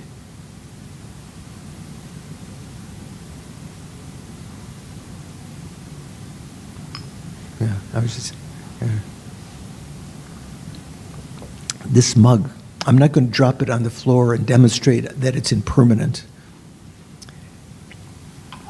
or that it's, let's say, it is impermanent. We know that it's not only instantaneously, subtly impermanent, that it's changing moment by moment, but we also know that it will have an eventual demise. It'll be broken into pieces and so forth. So as it has subtle impermanence, that's similar to the mental consciousness, but it also has something called gross impermanence, that it will be destroyed, like our body. And so it is not eternal. Is this body impermanent? Yes. Is this body eternal? No. This cup is impermanent, but is not eternal either. So there are phenomena that are impermanent but not eternal. So what did we have? Impermanent and eternal. Usually we talk about four alternatives between two things. Something which is both, something which is neither of the two, something which is, say, A but not B, B but not A. So if we take impermanent as A and eternal as B, something which is both would be like our mind stream, both impermanent and eternal. something which is neither impermanent nor eternal, what would that be? Is there such a thing? Pardon? Yeah? Sky flower, a non-existent phenomena?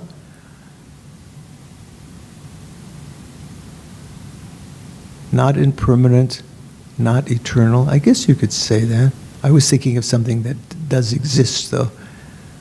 Anything existent that is not impermanent and not eternal. So if saying not impermanent means it has to be permanent.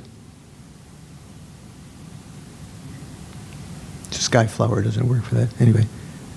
So something which is permanent but not eternal. How about the space within this cup?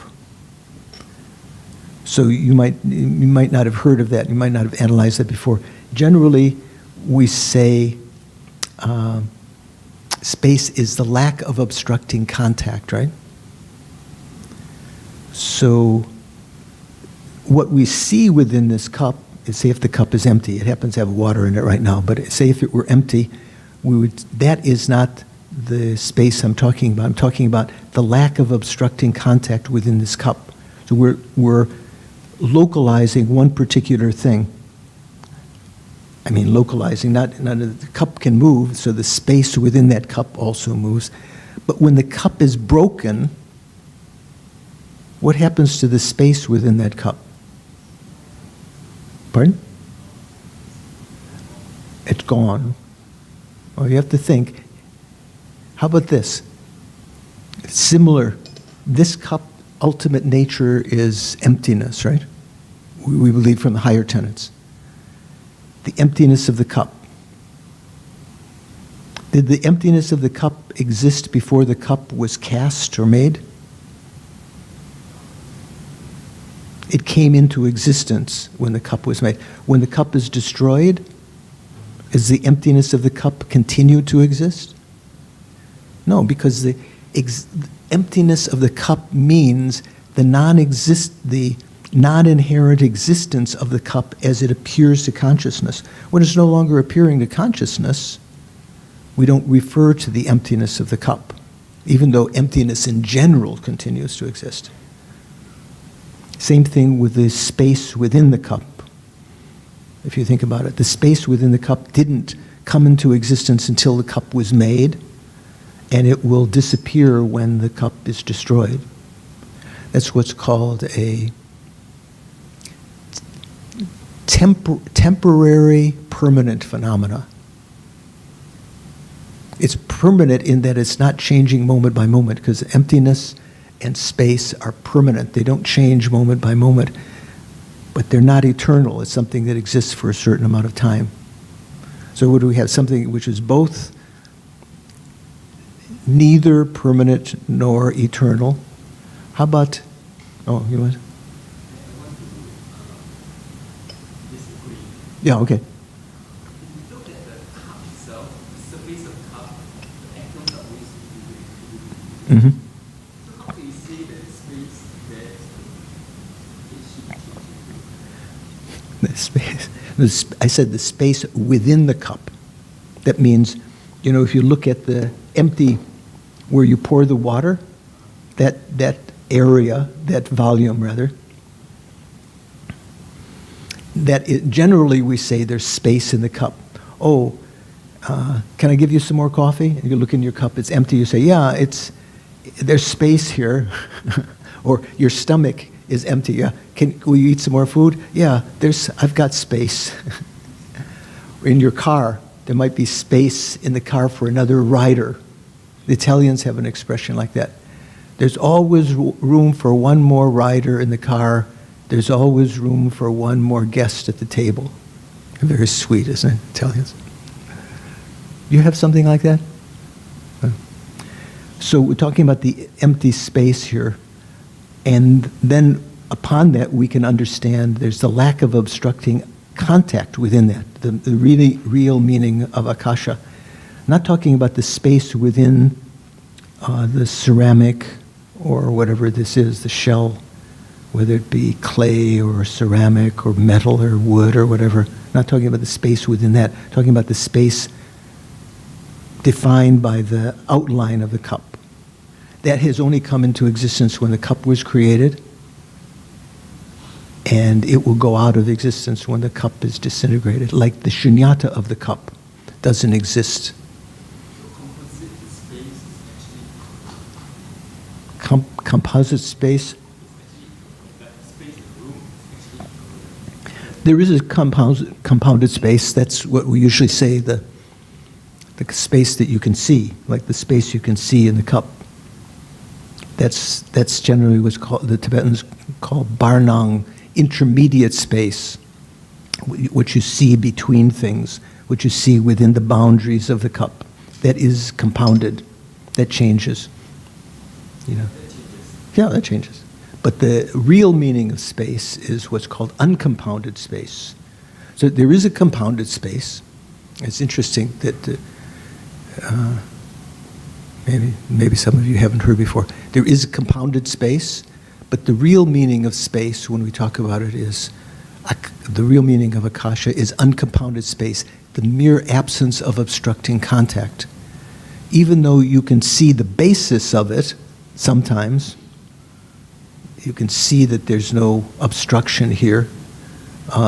You are not seeing uncompounded space. You are seeing the compounded space, the intermediary space, the space in between two things. Between here and that pillar, I can kind of see, like seeing the water in the tank.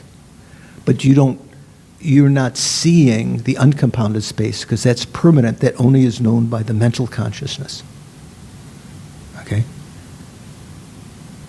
when we are talking about space in a cup, we are talking about uncompounded space, which is permanent.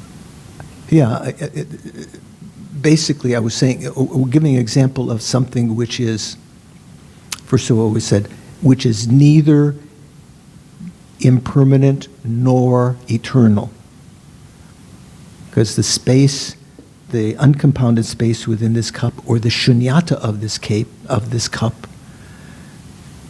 both of them are permanent, so they're not impermanent, and they're not eternal. Remember these four alternatives I said, both A and B, neither A or B, A but not B, B but not A. So what is something which is impermanent but not eternal? Oh, that's easy. The cup itself, right? It's impermanent, it's changing moment by moment, but it has an end. What is something which is eternal but not impermanent? Non-compounded space. Or no, let's say the emptiness of the mind. The emptiness of the mind. Because the mind is eternal. If I just said the emptiness of the cup, that would be permanent but not eternal. Okay? So these two words, permanent and eternal, sometimes are confused. You might think that one is the other. So the Hinayana tenets do not accept that there is an eternal, there is a sambhogakaya that lasts until the end of samsara, because they're saying all compounded phenomena are impermanent. They don't accept that something will exist for, let's say, eternity, like that. They're confusing the words.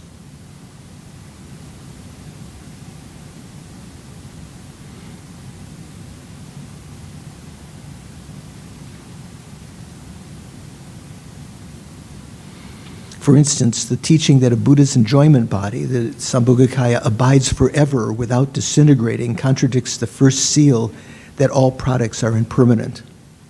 Well, the Mahayanas say that the enjoyment body does disintegrate moment by moment, yet its continuum remains of the same type, unlike an ordinary body which becomes sick, old, and so forth. Thus it is immortal, eternal, but still impermanent. Okay, so there are many contradictions of the Hinayana, of the Mahayana tenets. Okay, so this is a little introduction. Next class, which will be, I think, after the New Year. I'm not sure. We'll do a little review again of the Sautrantic and then go on to the Chittamatra. But just today, any questions that you have? Yes.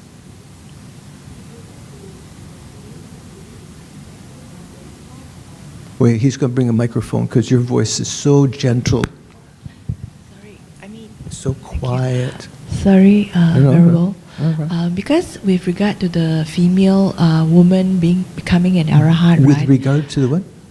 Because A little arahant, bit louder. the arahants not only are males, because they can be nuns also. Because the modern arahant, there's one arahanta, Mechikel, Kaew.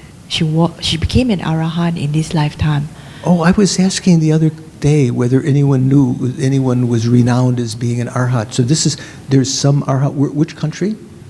In Thailand. In Thailand. Yeah. So one lady Lady. who's believed, lay or lady? She's a nun. She's a nun. Yeah, who's she was a believed to nun. be an arhat. Right? Yes, because she actually attained the jhanas, and then but she thought that she already gained enlightenment because she was in bliss and full, just in bright radiance. So she said that she already achieved enlightenment. So she told her master Arahanta Mahabhawa, who is actually the disciple of Arahanta Man, about this. And then the Arahanta Mahabhawa told her that this is not enlightenment, but she has a great psychic power. She can communicate, go to heaven, go down to hell, and communicate with all the animals, and they will kind of tell her, ask her for help, because, like, for example, there's one cow who was the spirit, the consciousness of a cow who was slaughtered, who has just been slaughtered, and he came to ask her to eat his meat the next day, because they will offer her the meat, you see. So she said, so the cow consciousness asked her to transfer marriage to him when she eats the meat. And he says human beings are very, very cruel. He has worked slog for the master all his life, but at the end, when he was old, the human just slaughter the cow. So the cow says that because of their consciousness, they will be born as animal for many lifetimes, because their consciousness is all about being themselves, being cows or whatever animals. So, but anyway, basically is so so the cow consciousness asks Arahanta magic cow to eat the meat and transfer merits to him, and many of these beings will come to her to ask for merits, sharing of the merits. So anyway, she always travel, and then the Arahanta Mahabhawa told her, you have to stop all this nonsense and focus on the meditation. So he told her that the bliss that you see is not permanent, that is not enlightenment. So when she the bliss or the glow that she's because the radiance is all just consciousness of brightness. So Arahanta Mahabhawa asked her to focus on the brightness. Then she realized that it shimmers, wavering. It wavers. Then she realized that is not enlightenment. So she continued to meditate, and eventually she realized that there's no observer, because she used to think there is an observer. Okay, now wait, is this a long question or is it a statement? Sorry, I just want to share with you about so statement, okay. Arahanta Mechikel, because she's an Arahant. Yeah, I can pass you her bibliography. That's interesting. Yeah. So,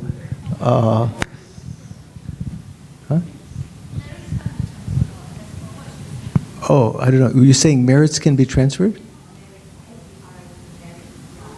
Transfer of merits. Okay.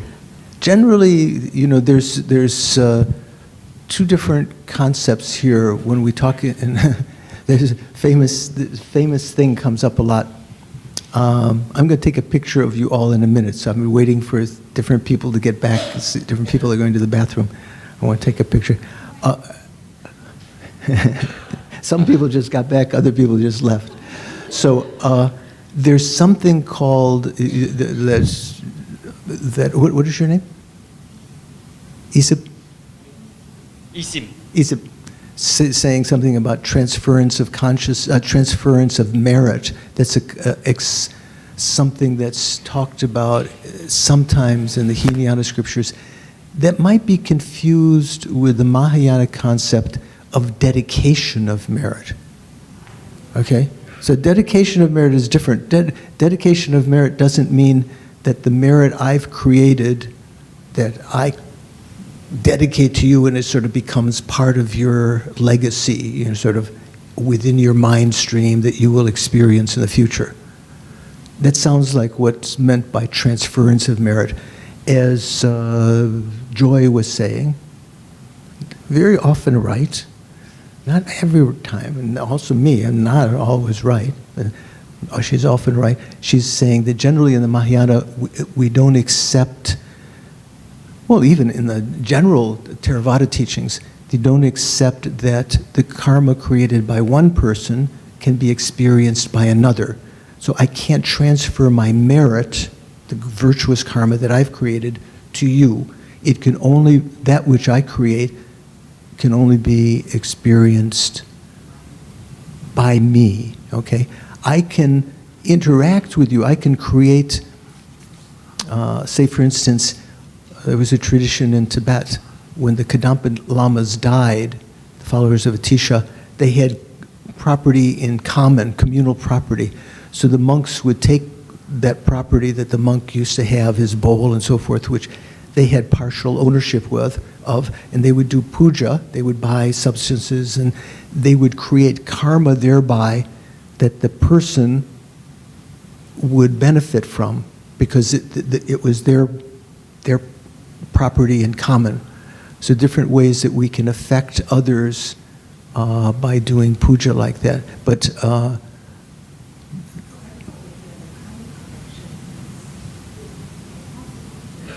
yeah, that's what I'm saying. If you have karmic connection, also, say for instance, your family, if someone dies, if the family makes offerings to their children or their karmic connected individual, that can affect that person. But generally, you can't transfer merit from one person to another.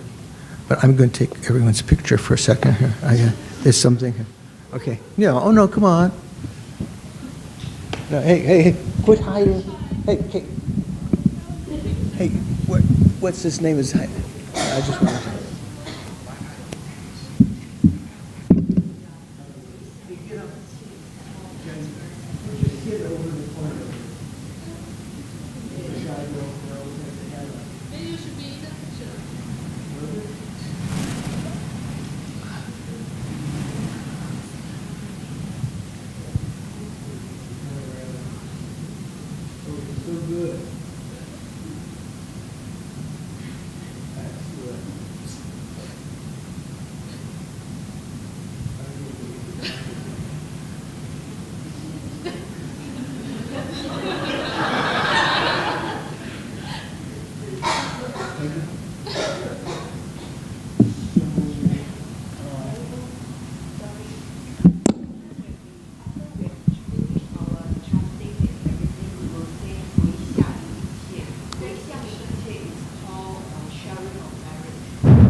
I didn't catch what you saying.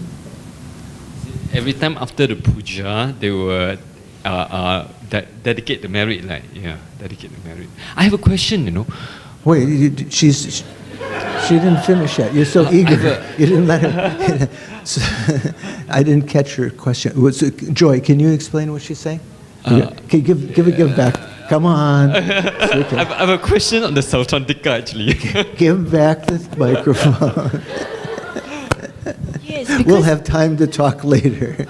I really disagree that the merits cannot be shared with other sentient beings, because all our chanting in temples and at home, we were told and instructed by our masters to transfer merits or dedicate merits. It's called so it's called 回向. Maybe the understanding of transfer and dedicate merits, the meaning may not be exactly the same, our understanding of the words used. But basically it is to share with all the sentient beings our merits. Okay, so here's the difference. from the general understanding of karma. Usually there'll be a course on, I think it's only 2 lectures on karma. There are 4 general factors. One is that to understand karma more deeply. One is that that's related here. You can only experience a result if you have created the karma yourself.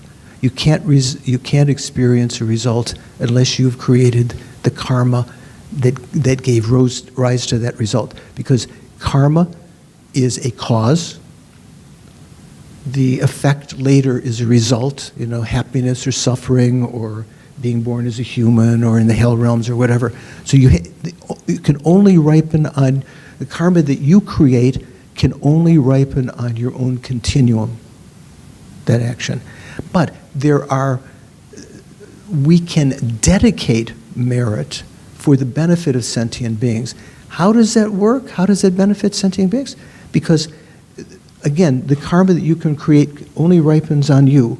So as you become more evolved, as you become more patient and loving, then if you've dedicated it to all sentient beings, in particular to someone, when you encounter that person again, you will be able to, you have a karmic connection with them, with relationship to this karma that you created, so you'll have let's say, a particularly beneficial state of mind because of having created that virtue in the past, and you will benefit them.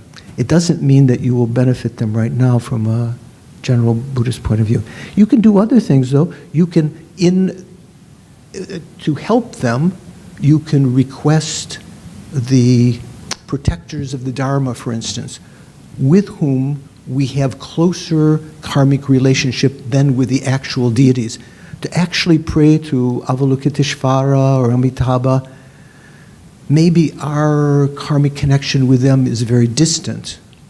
But with the manifestations of the omniscient mind that are called protectors of the Dharmapalas, and their retinue, there's a closer, because they have a sort of worldly aspect, and because they appear to various spirits as very powerful, those spirits that are actually not enlightened, mundane, will follow them. So if you make offerings to the Dharmapalas and request benefits for someone who's sick, the Dharmapalas, again, a little bit distant, but their retinue who follow their lead, ordinary spirits, will also, those of them that are under their power, so to speak, will also try to benefit.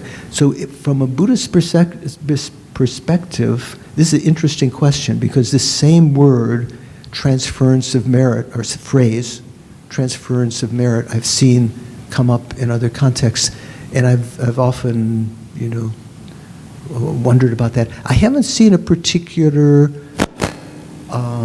article or section in a book, because generally in the Mahayana, the Tibetan texts that we read, they don't talk about transference of merit, because that's something, that phrase comes from the Theravada tradition.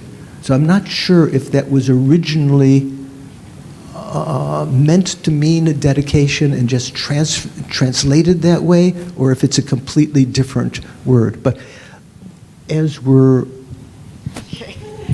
6 minutes over right now, and I know that some people have plans for today. Sorry, with regard to the, why is it she can transfer? Because she ate the beef, his meat.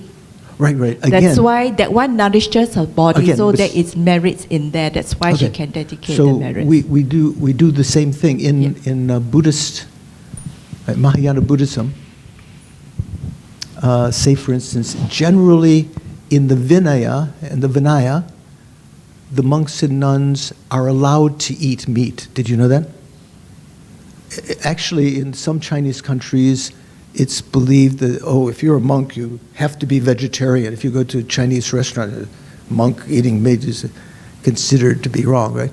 Because some of the Mahayana sutras such as, I'm not sure, Sutra Alamkara say that if you are trying to develop the Bodhisattva ideal, you should not eat meat. But it's not part of the Vinaya. In fact, when the monks and nuns were going for alms, they asked the Buddha, could they eat meat? They asked the great compassionate one. He said, if you did not ask for it to be killed, if you did not see it being killed, if there's no evidence it was killed for you, you can eat that because the karma is sufficiently separated. If you go to the Chinese restaurant and say, I want that lobster, that's definitely not to be eaten, right? Even by a monk, right? In the Mahayana, generally, you should try as much as possible to avoid eating meat. In Tantra, in the highest Vajrayana, there are instances when one can utilize it, and when it was at a very high practice, you eat the meat, and because you're creating a karmic connection with the being whose flesh. Do you call this fish flesh also? Fish or flesh that you're eating, you create a karmic connection with them. So your prayers to meet that person in the future, they having nourished you now, may in the future, when I encounter this being, may I be able to nourish them with the nectar of the Dharma. Like the Buddha himself, in the Jataka tales, one time when these 5, cannibals came when he was on the Bodhisattva path. He was a king, giving away everything. They were in the line, and the ministers they saw they were cannibals. They didn't want them to come up. The Bodhisattva said, no, let them come. And they said, we'd like to eat your flesh. And he said, okay, just let me get the house in order, my kingdom in order, and you can have my flesh next, week or whatever it was. He said, but there's one prohibition. You have to promise never to eat flesh on full moon or new moon days, on the days when the delusions are more. That's when we take the precepts generally, full moon and new moon, right? When the monks and nuns make their monthly confession. So those 5 cannibals did that. He gave his body. And because of that, they were, and many other karmic connections over the many lifetimes, they were born as the 5 disciples to whom he first turned the wheel of Dharma in Sarnath, in Varanasi. He was able to give them the nectar of the Dharma. That's what he prayed. So a little bit like that. So in the Tantra, when you take meat, making that kind of prayer. So it's not transferring merit in the sense that the merit you create now is residing in that person's mind stream. Okay. So let's stop here with your permission, and let's just do a short dedication. Dedication of merit. If you want transference of merit, if you want to call it that. So how to think. Due to these merits, may I be able to benefit all sentient beings as I progress, immediately as I progress upon the path, as my mind gets less angry, less attached, may I be less a burden on people, because it ripens on me, my control of my mind, and therefore may I benefit them. As I become less attached, less clingy, may my relationships be more wholesome. And as I continue along the path, whatever way these merits ripen upon me, may they become the cause of my continued spiritual development, continually benefiting sentient beings higher in more subtle and beneficial ways until I become enlightened, when I can spontaneously and effortlessly bring sentient beings to their culmination, to bring them to nirvana and enlightenment. All is a result of these merits.